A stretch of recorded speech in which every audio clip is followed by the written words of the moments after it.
Hello, my name is Professor Ann Zeller, and I want to introduce you to the world of primates. Primates are the same order of mammals that we humans belong to, and we share many traits with them, as well as having some unique ones of our own. As mammals, primates share the traits of being warm-blooded, fur-covered, and nursing their young with other mammals.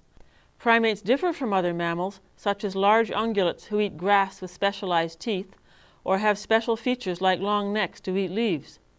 Primates are, in fact, very generalized mammals, retaining all four types of teeth: incisors to bite into food, canines to pierce with, premolars to begin food processing, and molars to crush, grind, or slice, depending on the diet.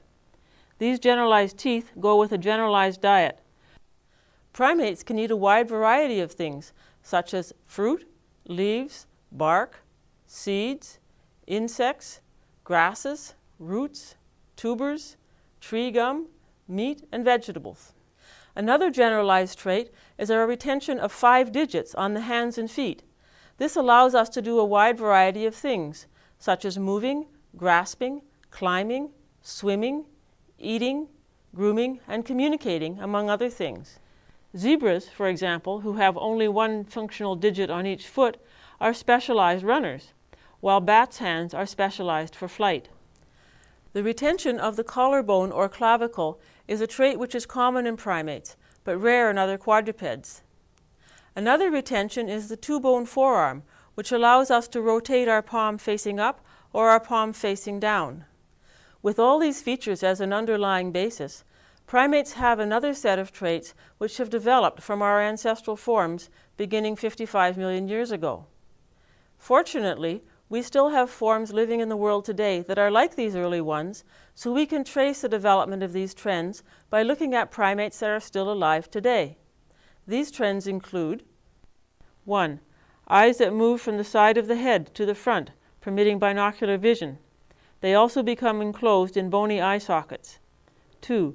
The development of color vision and diurnal lifestyle. 3.